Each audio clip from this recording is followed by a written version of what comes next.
À vous qui êtes sensibles à la beauté du monde qui nous entoure. Explorez, inspirez-vous, éveillez-vous, réveillez-vous. Good Green Vibes, immersion au cœur de l'éco-aventure de ceux qui changent le monde. Prêt à embarquer? C'est parti.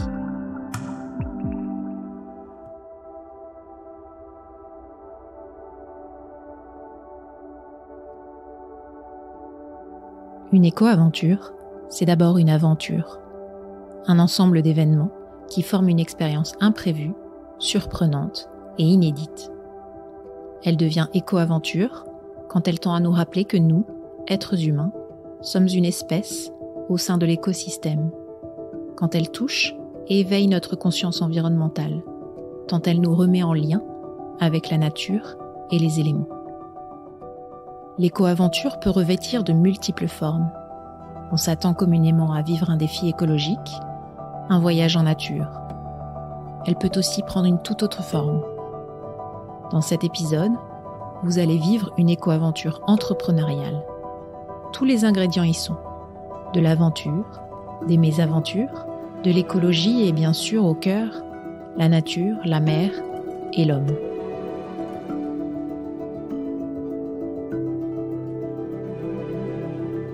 Simon Bernard, CEO et cofondateur de Plastic Odyssey, vous emmène dans son histoire. Petit, Simon rêvait de devenir inventeur. Il a été fait marin. Aujourd'hui, il est porteur de son projet Plastic Odyssey et fait le meilleur des deux mondes. Comment ? En réalisant son rêve de reprendre et concevoir un bateau laboratoire où l'on rassemble et développe des technologies de recyclage pour les diffuser en open source au plus grand nombre. Aujourd'hui, le bateau Plastic Odyssey est presque prêt au départ. Il larguera les amarres à l'été 2022 pour un tour du monde le long des côtes les plus polluées de la planète. Simon vous emmène dans les origines de la création de Plastic Odyssey.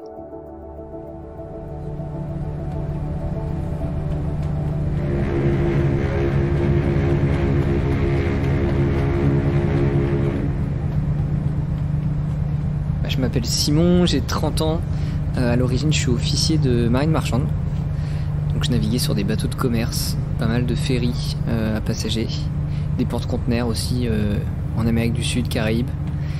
Et depuis 5 ans maintenant, je suis plutôt, on va dire, entrepreneur social, explorateur, je sais pas si on peut vraiment dire ça, nouvel explorateur des solutions pour réduire la pollution plastique. Je voulais être inventeur quand j'étais petit. Donc j'ai passé des jours et des jours à faire des plans de baignoires, recycler l'eau, de machines à mouvement perpétuel. J'ai passé beaucoup trop de temps à essayer de trouver une manière d'avoir de l'énergie, de consommer le moins d'énergie possible.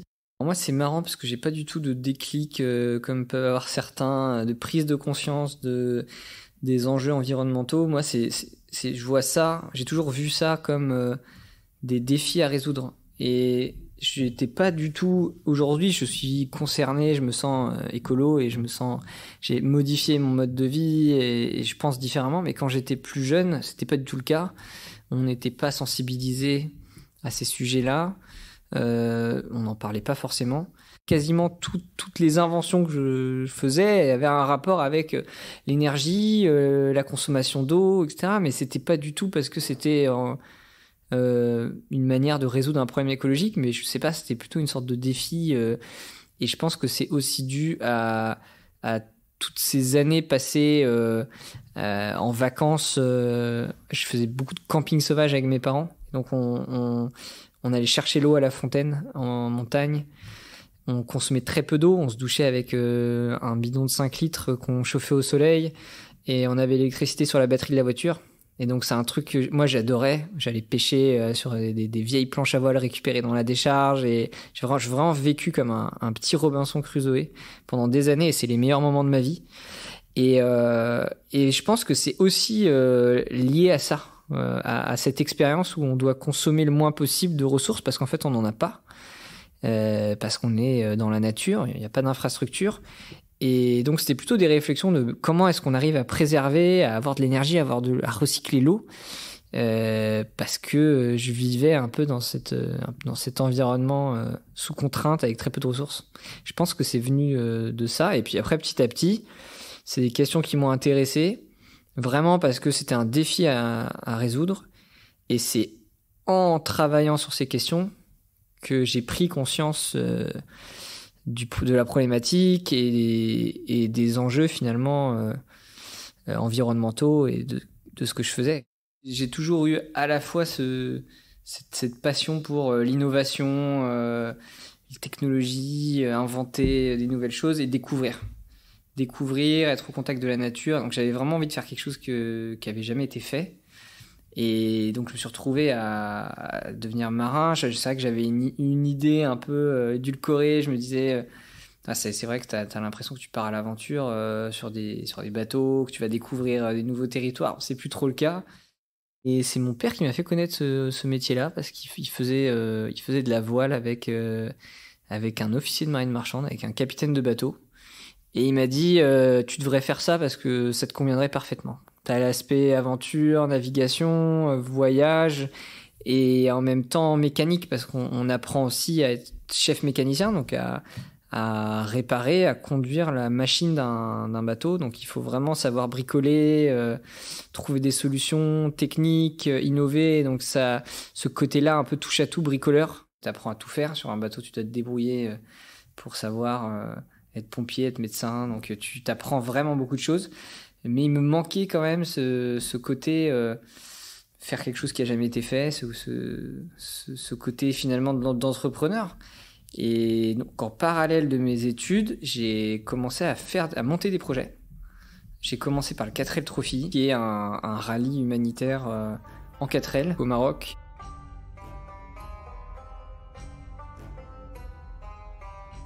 Où j'avais monté un projet où on recyclait des savons d'hôtel qui avaient été utilisés une seule fois. Et on les recyclait dans les sous-sols de l'école pour refaire des savons, pour les emmener au Maroc dans notre 4L. On a fait 300 savons, donc on a quand même eu quelques cartons dans notre 4L. On a fait le tour des hôtels à Marseille, donc on en a récupéré beaucoup. Et on les broyait avec une râpe à carottes, on les faisait fondre au micro-ondes, et ensuite on les coulait dans des tubes et on les découpait en petites rondelles pour les faire sécher et refaire des savons.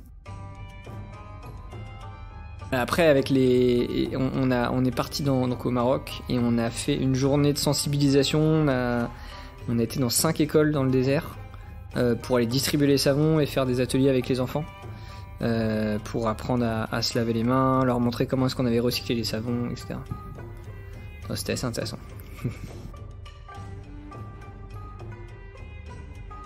C'est vraiment la même chose quasiment que ce que je fais avec Plastic Odyssey. C'est monter une équipe, trouver de l'argent, trouver une 4L, retaper la 4L et communiquer, faire le projet, faire l'action. Et donc tout ça, en un an, ça donne un super aperçu des défis à relever quand on monte un projet. Et après, j'ai continué comme ça. J'ai monté un projet avec une équipe où on participait à un concours étudiant. Il fallait inventer les bateaux du futur. On a construit des maquettes de 3 mètres qui consommaient le moins d'énergie possible. Et j'ai continué comme ça jusqu'à tomber sur un jeune ingénieur explorateur, Corentin de Châtel-Perron, qui travaillait sur les low-tech.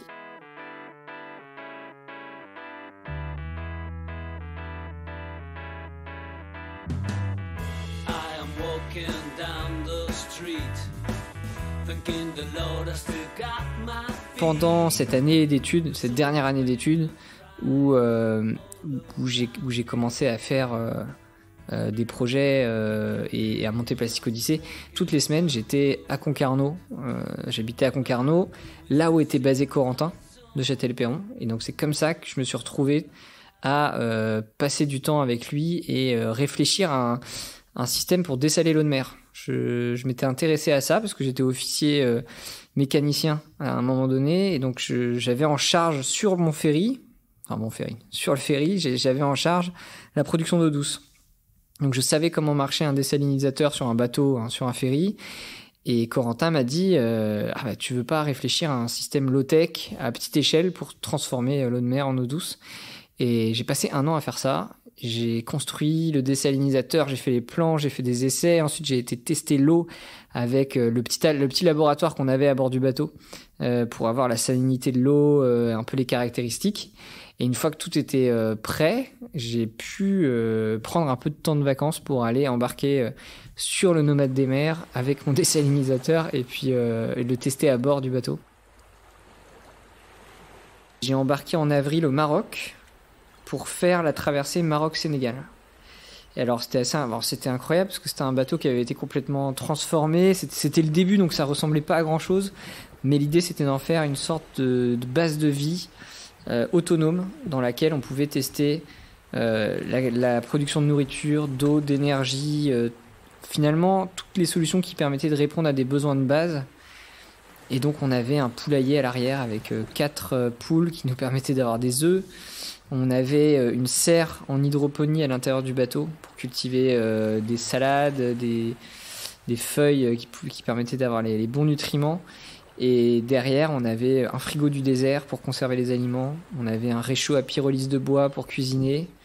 On avait une culture de spiruline dans la coque bâbord. On avait une culture de pleurote dans la coque tribord. Donc, il y avait tout un écosystème comme ça.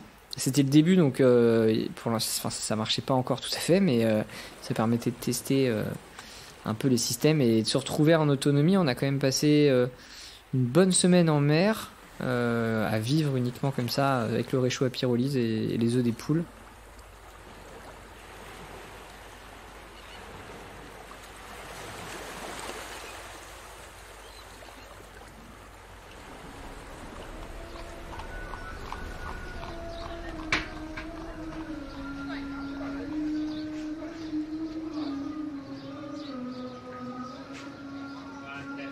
Alors ce qui m'a marqué, c'est vraiment l'arrivée à Dakar.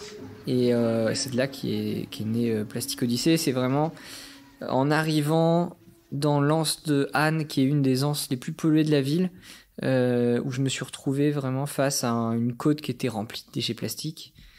Mais finalement, à la fois, donc, beaucoup de déchets, grosse surprise, mais aussi une surprise en allant dans la ville, en commençant à rencontrer des gens. Parce qu'il y avait une ingéniosité qui nous plaisait, qui nous animait, parce qu'on réfléchissait à plein de systèmes, et finalement on se retrouvait au pays de la débrouille, au pays de l'ingéniosité, avec des gens qui étaient capables de recycler des canettes d'alu pour faire des casseroles, des savoir-faire pour le travail du bois, de l'acier, assez incroyable à tous les coins de rue, des savoir-faire qu'on pourrait pas trouver en fait en France.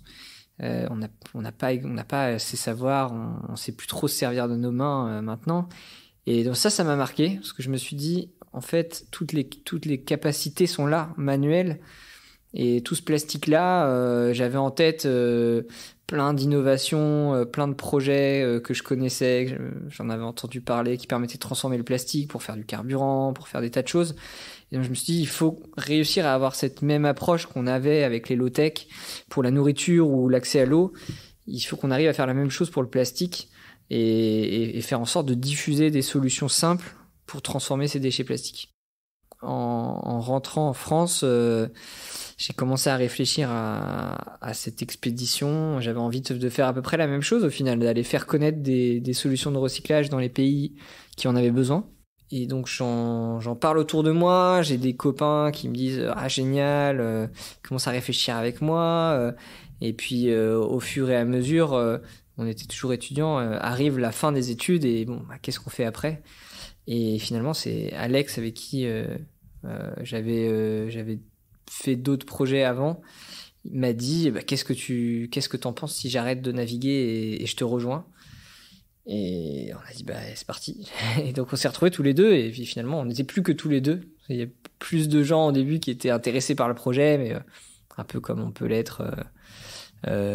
Pour n'importe quoi, mais après quand il s'agit d'aller vraiment faire le projet, travailler à plein temps, voilà, il reste plus que les vrais motivés.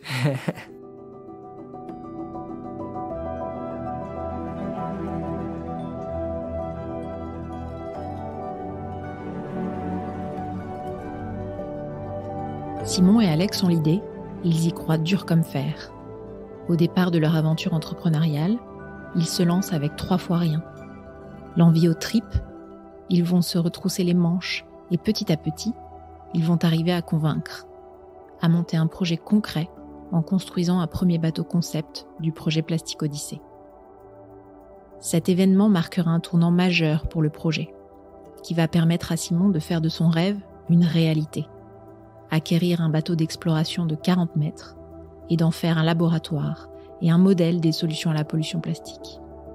Retour sur la mise à feu et le décollage de Plastic Odyssée.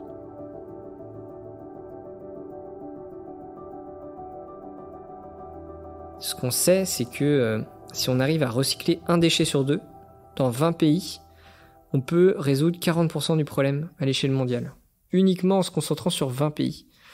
Donc l'idée, c'était de récupérer un ancien bateau. Moi, j'avais en tête l'Alcyone, qui était un des bateaux de Cousteau, que j'avais vu à Concarneau en chantier. Je savais qu'elle servait plus à grand-chose. Je m'étais dit, on va récupérer l'Alcyone et on va en faire un laboratoire du recyclage, d'embarquer des solutions à la fois pour recycler le plastique, aussi pour réduire la consommation, et d'aller cibler tous les pays qui aujourd'hui croulent sous les déchets pour promouvoir ces solutions et faire en sorte qu'elles se répliquent, faire en sorte de créer cette viralité, cette communauté mondiale qui vont s'emparer de ces solutions-là.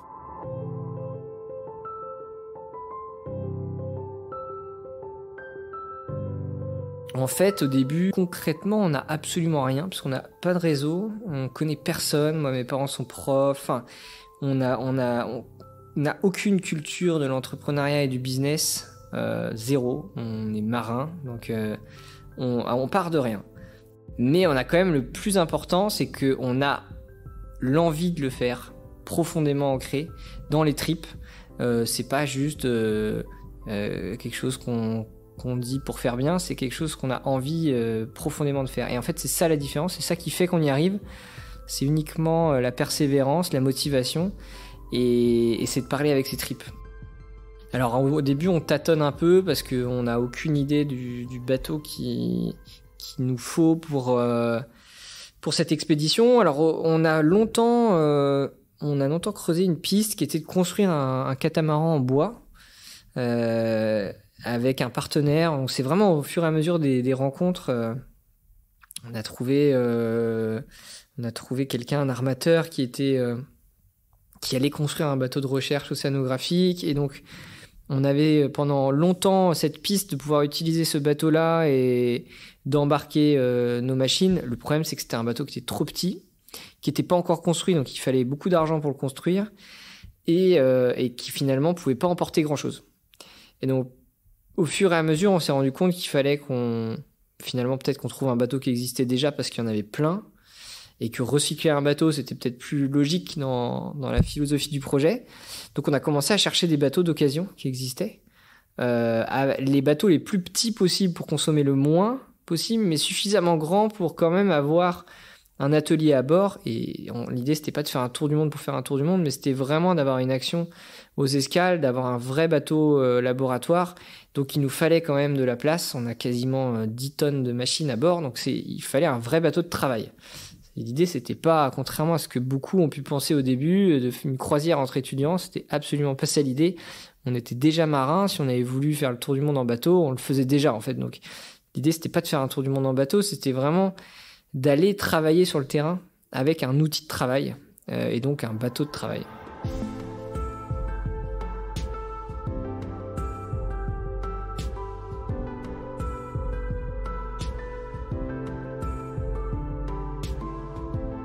Ce projet qui paraissait infaisable de récupérer un bateau de Cousteau, ou enfin un bateau quelconque, pour faire le tour du monde, ça demandait un budget conséquent, qu'on avait complètement sous-estimé d'ailleurs, et on s'est dit ok, on peut pas partir comme ça, on connaît personne, donc on peut pas se lancer dans un gros projet. On va faire un petit projet, on va se laisser 2 ans, donc 2017-2018, on se laisse 2 ans pour monter un projet de Tour de France sur un petit bateau de 6 mètres. Et ça, c'était la première étape, en se disant on fait ça bien, et une fois qu'on a fait ça, on pourra passer au tour du monde et aux gros bateaux. Donc pendant 2 ans, on n'a pas du tout cherché de gros bateaux, on a vraiment cherché à construire notre prototype. Et donc on a commencé comme ça à en parler, puis on s'est dit bon, il faut qu'on trouve déjà, ce qui coûte rien, c'est d'avoir des crédits, donc des gens qui vont s'associer à nous en disant oui, je soutiens ce projet, ça leur coûte pas grand chose, ça nous permet nous d'arriver et de dire voilà les personnes qui soutiennent le projet déjà, qui croient en nous, pour aller chercher derrière peut-être des gens qui vont financer une partie du projet ou des partenaires techniques qui vont nous donner un peu de savoir, et donc petit à petit comme ça on construit un réseau, et puis plus il y a de monde et plus c'est facile de trouver d'autres personnes, et ça se construit comme ça petit à petit. Donc, première année, on était dans les bureaux à envoyer des mails et passer des coups de fil pour arriver à monter le projet. Le premier partenaire, qui était Clarins, Christian Clarins, et qui m'a dit le prochain truc que je finance, c'est le plastique. C'est grâce à ce premier partenaire qu'on a pu derrière en trouver d'autres et construire le bateau, avoir les premiers fonds, et ça a été l'élément déclencheur. Ensuite, on a passé bien 3-4 mois dans la résine et sur le chantier naval pour construire le bateau. On a récupéré des coques de catamaran. On les a transformées là nous-mêmes dans un hangar chez Roland Jourdain à Concarneau, une sorte d'incubateur d'explorateurs qu'il avait monté. Et donc, on avait ces coques de Tornado, qui est un catamaran olympique. On a récupéré des panneaux d'isolation de camions frigo. On a récupéré plein de matériaux en fait qu'on a pu recycler pour construire le bateau. Un mois avant l'inauguration, le lancement, il n'y avait pas grand-chose. En fait, tous les éléments étaient en construction à droite à gauche, mais dans le chantier, il y avait concrètement rien. Il y avait 2 coques. Et d'ailleurs, Roland Jourdain, qui nous accompagnait, qui nous aidait un peu sur le projet, il a commencé à s'inquiéter parce qu'il s'était porté crédit un peu de ce projet, et là il voyait qu'il n'y avait rien en fait, donc il a commencé à s'inquiéter, et pourtant il n'est pas trop du genre inquiet. Il a dit là peut-être falloir accélérer les gars là, parce que dans un mois en fait on a invité toute la presse et une ministre, donc et finalement tout s'est mis en place, et on n'a pas vu le bateau se construire, on n'a pas vraiment vu venir cet événement, ce lancement. Et donc en fait ce petit catamaran embarquait une pyrolyse, donc une machine qui permettait de transformer le plastique en carburant, qui c'est vrai qu'il n'avait jamais été fait à petite échelle comme ça en open source, donc on l'a développé de A à Z avec des partenaires. Ça faisait un peu la DeLorean des mers, comme de Retour vers le futur. On mettait du plastique, on le transformait en carburant, ça faisait avancer un bateau, donc c'était une histoire qui marchait bien et qui permettait vraiment de faire rayonner le projet et de montrer qu'il y avait des solutions à petite échelle. L'idée, c'était vraiment de faire le plein du réservoir, comme on peut, on récupère des déchets n'importe où dans la ville, mais c'était pas de ramasser le plastique en mer, parce que malheureusement, il y a très très peu de plastique qui flotte. On peut pas ramasser le plastique en mer, on peut pas nettoyer les océans. Et le plastique coule et se décompose en petites particules, donc c'est vraiment pas quelque chose qu'on a voulu faire, et on se refuse complètement de faire croire qu'on peut nettoyer l'océan en traînant un filet derrière notre bateau, parce que c'est concrètement pas possible. On a inauguré le bateau le 15 juin 2018. On a réussi à faire venir Brune Poirson, qui était secrétaire d'État. Donc du coup, toute la presse est venue, et on a pu faire un événement de lancement vraiment incroyable. À Concarneau, on a fait un vrai buzz médiatique. Et ça nous a lancé, et ensuite on est parti. On n'avait pas du tout pensé à la logistique, donc ça a été très très laborieux, mais on a réussi à transporter le bateau de ville en ville. On a été à Annecy, on a fait une escale à Monaco, à La Rochelle, à Marseille. On a fait des escales un peu partout en France, en essayant de faire un maximum de bruit pour faire connaître le projet, et donc pouvoir trouver les partenaires pour la suite. Toujours avec ce même message, de dire voilà ce qu'on a fait. Maintenant, on va passer à une plus grande échelle. On va récupérer un vieux bateau et on va faire un tour du monde avec. Et donc, c'est ce qu'on a fait à partir de... On a clôturé finalement ce Tour de France avec un événement assez remarquable, parce qu'on a gruté le bateau sur le toit des Galeries Lafayette à Paris. C'était un peu emblématique, mais il n'y avait jamais eu de bateau sur le toit des Galeries Lafayette, donc c'était une première. Et ça, c'était la fin du Tour de France. Tout le monde était convaincu qu'on était capable de faire des choses, et donc ça a été plus facile derrière d'aller trouver et convaincre des partenaires. Et ce soir, nous vous présentons un tout nouveau mode de transport vraiment propre, un projet très ambitieux baptisé Plastic Odyssey. Simon, j'avais découvert son projet il y a quelques mois, je me suis dit, c'est un mélange entre François Gabard, le navigateur, et Mark Zuckerberg pour le côté visionnaire. Et puis en fait, en le revoyant, je me suis dit non, en fait, Simon, c'est le petit prince des océans. On va transformer un navire d'exploration de 35 mètres en atelier flottant du recyclage. Une dernière question pour vous, Adrien Gégère. Je vois que vous avez un t-shirt logotypé Plastic Odyssey. Je les connais bien, c'est un navire de recherche qui va faire notamment la promotion des solutions du recyclage du plastique à partir notamment de l'année prochaine. Vous êtes l'un des partenaires principaux à hauteur de 2 millions sur 5 ans. Plastic Odyssey, leur idée nous a fait rêver. Vous connaissez bien ce projet. L'idée, c'est vraiment de fermer le robinet de plastique. Si ça marche, cette idée, ça peut avoir un impact, mais colossal. Grâce à tous les articles qu'on avait pu avoir, on commençait à être contactés par des gens qui nous avaient vus sur des événements, qui avaient entendu parler de nous dans les journaux, etc. Et petit à petit, alors ça met toujours beaucoup de temps, on a pu signer des partenaires. Ça s'est fait finalement quasiment au même moment. Tous les partenaires, il y en avait une bonne partie qui était déjà là pendant la phase prototype, qui ont dit nous on enchaîne, on continue à vous suivre et on enchaîne sur la suite. Et d'autres qui sont arrivés, comme l'Occitane, qui ont découvert le projet grâce à notre Tour de France et qui ont rejoint le projet comme ça.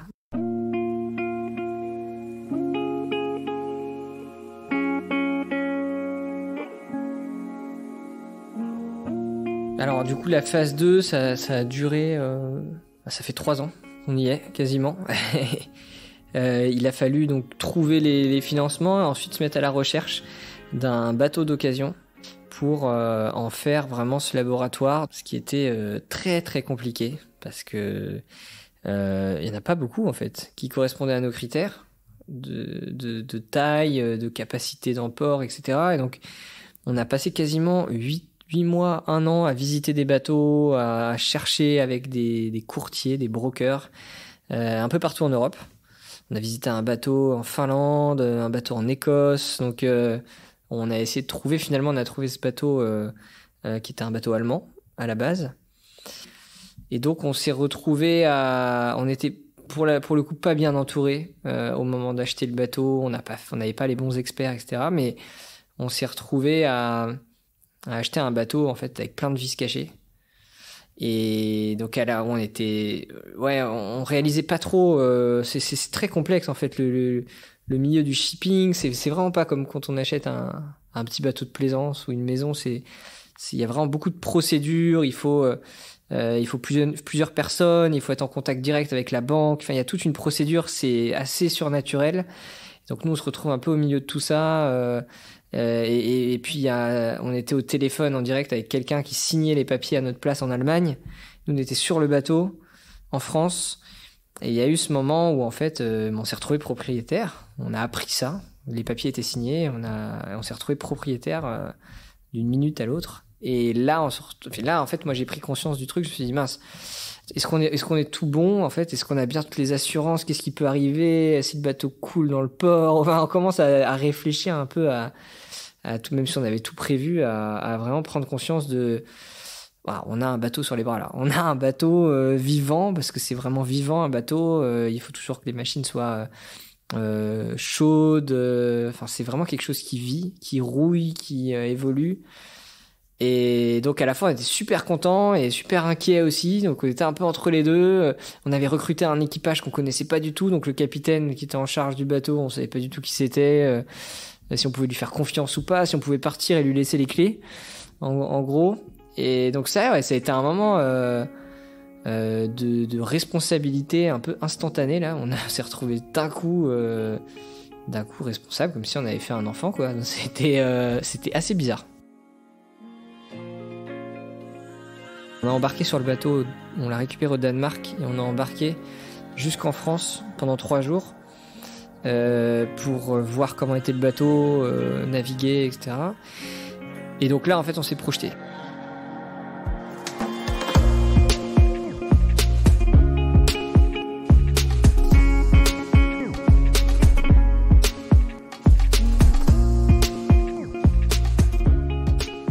ça y est, on quittait le rêve, on approchait de la réalité et on se retrouvait sur un bateau de 40 mètres en train de se dire, ça y est, on y est en fait. Tout ce qu'on a imaginé, projeté, on le vit maintenant. Et donc c'était incroyable parce que tout d'un coup, tout prenait forme, on pouvait imaginer où allaient être les machines, comment on allait vivre à bord, ce qu'on pouvait imaginer, donc c'était assez incroyable.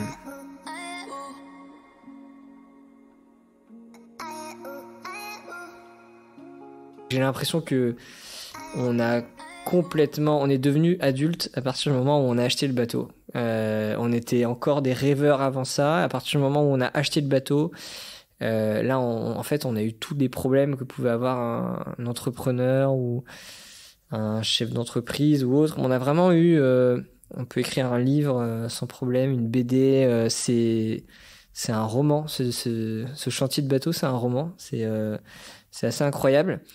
Et du coup, on a appris beaucoup. Dans la souffrance, mais on a appris beaucoup. Un moment très très dur, c'est le moment où on s'est rendu compte qu'on a appris qu'il y avait de l'amiante à bord du bateau, alors qu'on avait des certificats qui disaient qu'il n'y en avait pas, qu'on avait vraiment fait attention à ça, parce qu'on savait que c'était un danger sur des vieux bateaux. Et donc le moment où on a découvert qu'en fait le bateau était rempli d'amiante, ça a été vraiment très très dur. On s'est retrouvé un peu tout seul face à cette problématique-là. Et donc on a dû surmonter, on a passé des moments assez durs, surtout que c'était en plein confinement. Donc il y avait le Covid, il y avait tout ce risque sanitaire, toute cette angoisse, tout le monde était angoissé, et en plus on rajoutait ça. Donc ça a été vraiment compliqué à gérer. L'autre moment positif, c'est quand on a cru que le bateau était sorti de chantier, c'était pas tout à fait le cas, mais en tout cas on a mis le bateau à l'eau une première fois.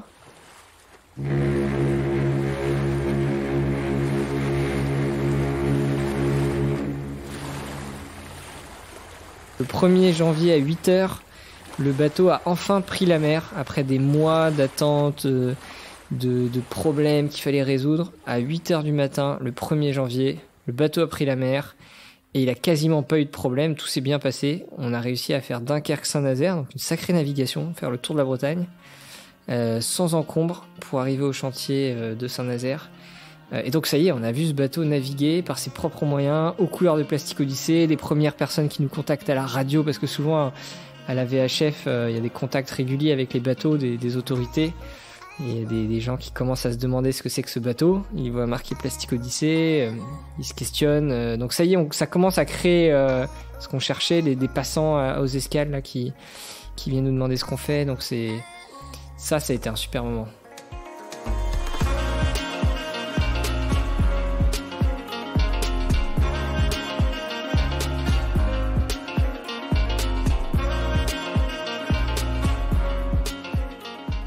Et donc ce bateau, il est en chantier à Saint-Nazaire depuis le mois de janvier. Et il va passer encore 3 mois à peu près, 2 à 3 mois, pour faire des dernières réparations avant de pouvoir prendre la mer, on espère début d'été, et rejoindre Marseille pour le départ. Ce bateau, c'est vraiment à la fois un démonstrateur, donc l'idée c'est d'aller montrer des solutions concrètes pour qu'elles soient répliquées, mais aussi c'est un laboratoire, ça veut dire qu'on utilise ces machines pour aller développer des nouvelles manières de recycler. Donc en fait on fait des tests concrètement, on prend des déchets qu'on va trouver dans chaque escale, on embarque des grands sacs de déchets et on va les broyer, les faire fondre et en faire des nouveaux objets. Donc c'est ça la chaîne, donc il y a plusieurs machines pour broyer, laver, sécher les copeaux, faire fondre, mettre en forme dans des moules avec des presses. Donc on a toute une série de machines comme ça et on a aussi une machine qui permet donc de faire du carburant quand le plastique est pas recyclable. C'est toute cette chaîne-là qui sont des machines qu'on a construites pour la plupart, soit tout seul, soit avec des partenaires, et qui sont un peu les machines bêta, les versions prototypes qui ont vocation derrière à être améliorées pour trouver le système qui convient et qui pourrait être répliqué à grande échelle. Ce bateau, il va partir de Marseille cette année, si tout va bien, et ensuite partir pour 3 ans d'expédition. Donc on va faire une 30aine d'escales. On va d'abord commencer par la Méditerranée. donc le Liban, l'Égypte, le Maghreb, et ensuite l'Afrique de l'Ouest, jusqu'en Guinée à peu près, avant de traverser pour aller en Amérique du Sud, et ensuite donc de passer le canal de Panama pour rejoindre le Pacifique et continuer avec l'Asie du Sud-Est. Donc l'idée, c'est vraiment d'aller toucher ces 3 continents qui sont clés parce que on a aujourd'hui une vingtaine, trentaine de pays dans le monde qui sont la source de 80 à 90% de la pollution. Donc si on arrive à cibler ces pays et à changer un peu les choses, on peut avoir un impact très rapide et très grand. Et donc l'idée, c'est de faire des escales de 3 semaines pendant lesquelles on va faire venir tout l'écosystème du pays, à la fois des décideurs politiques, des médias, des investisseurs, des entrepreneurs locaux, pour faire en sorte de planter les graines et derrière avoir tous les contacts pour, une fois que le bateau part, avoir une équipe qui continue à suivre des projets, les monter sur pied, parce que ça prend pas 3 semaines, ça prend plus longtemps que ça. Mais donc faire en sorte que cette petite graine germe et donne naissance à un centre de recyclage avec des emplois créés, avec des entrepreneurs autonomes financièrement, et donc des centres qui fonctionnent économiquement. C'est vraiment ça l'idée. C'est pas d'aller subventionner du recyclage, mais c'est de permettre à des entrepreneurs de créer leur entreprise rentable et de créer des emplois localement.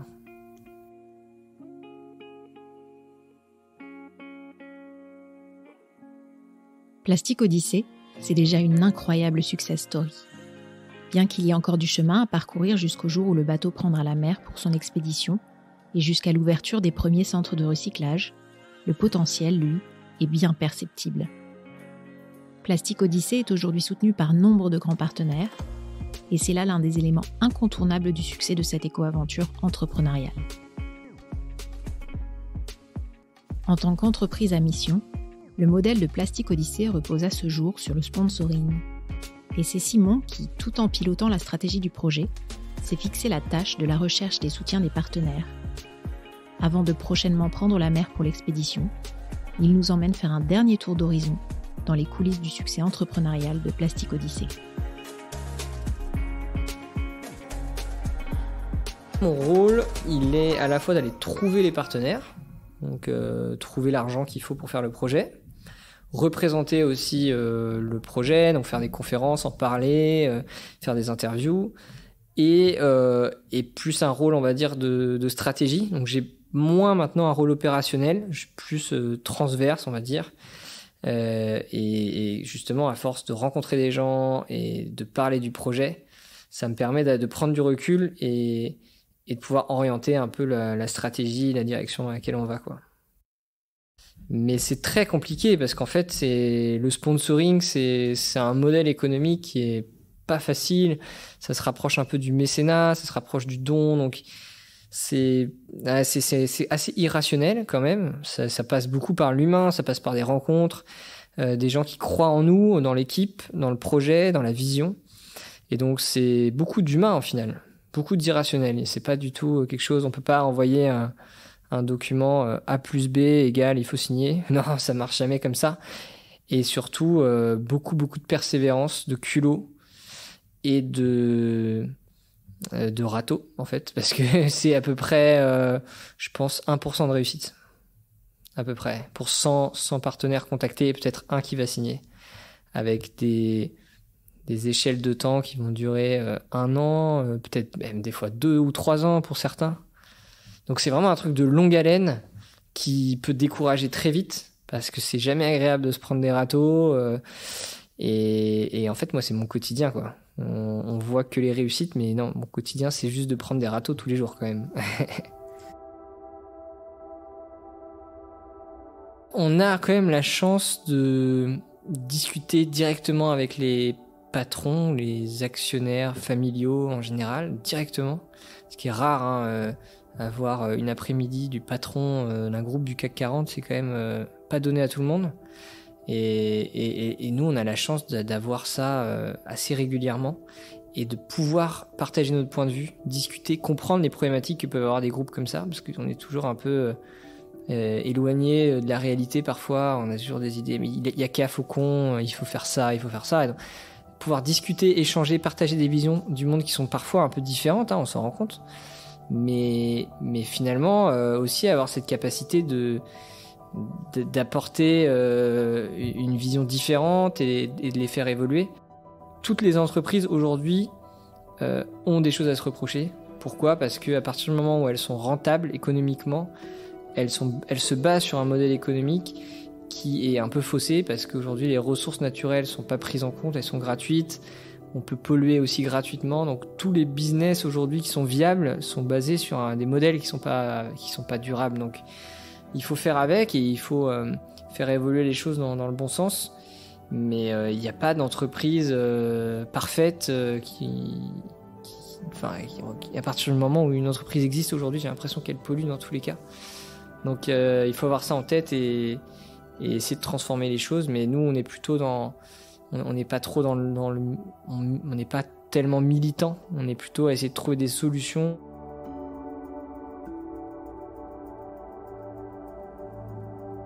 On a quand même beaucoup de chance parce que c'est un sujet, la pollution plastique, qui était pas trop médiatisé quand on a commencé et qui a vraiment été de plus en plus médiatisé en même temps qu'on avançait.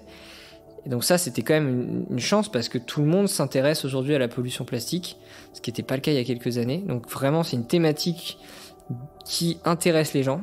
Ça, c'est quand même une part de chance au final. Et puis, c'est surtout une histoire d'équipe et d'entourage. C'est vraiment réussir à tomber sur les bonnes personnes au bon moment, s'entourer des bonnes personnes et finalement, le projet, il se constitue comme ça. Il se constitue grâce à des gens qu'on rencontre, grâce à une équipe qui se monte. Et c'est ça le plus dur. Vraiment, c'est ce qu'on avait complètement sous-estimé. C'est la difficulté de trouver les bonnes personnes. Je pense que quand on a envie de faire des choses, il faut pas trop réfléchir à tous les problèmes qu'on peut avoir si on se lance, parce que sinon on ne le fait jamais. Et il faut juste finalement accepter l'incertitude, parce que c'est le quotidien d'un entrepreneur et c'est le quotidien de n'importe qui veut essayer de faire quelque chose qui n'a jamais été fait ou qui est un petit peu nouveau. Il y a toujours beaucoup d'incertitudes. Et c'est vrai qu'on a tendance à pas aimer ça en tant qu'être humain, donc c'est une position assez inconfortable. Mais il faut regarder finalement le bout de son nez en ayant la vision long terme et en essayant de regarder ses chaussures et pas regarder la falaise qui est derrière en gros, et se dire que chaque solution peut être saucissonnée, chaque problème peut être saucissonné en plein de petites solutions. Et en avançant, finalement, on arrive à trouver des mains qui se tendent, des portes qui s'ouvrent, et des problèmes qui nous paraissaient insurmontables arrivent petit à petit comme ça à se résoudre. Et donc il faut réussir à avoir cette constance-là, pas baisser les bras et persévérer. C'est vrai que c'est ce que tout le monde dit, mais c'est quand même ça qui fait la différence entre un projet qui marche et un projet qui marche pas. C'est pas l'idée. Souvent les gens disent j'ai pas la bonne idée, ou c'est une bonne idée, vous avez réussi parce que vous avez eu une bonne idée. Non, c'est pas du tout ça. C'est parce qu'on a voulu vraiment le faire en fait. Et c'est uniquement la ténacité, et il faut être un peu têtu aussi. Ça c'est clair. Mais je pense que c'est ça la clé du succès dans des projets comme ça.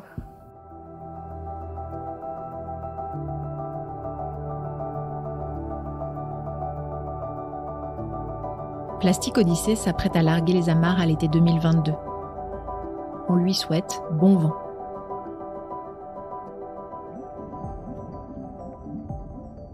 Si vous avez aimé découvrir l'éco-aventure entrepreneuriale de Simon et de Plastic Odyssey, dites-le nous. Laissez-nous un commentaire et 5 étoiles à la fin de votre écoute. Pour en savoir plus et avoir tous les liens pour suivre le lancement de l'expédition, abonnez-vous à la lettre Good Green Vibes en ligne.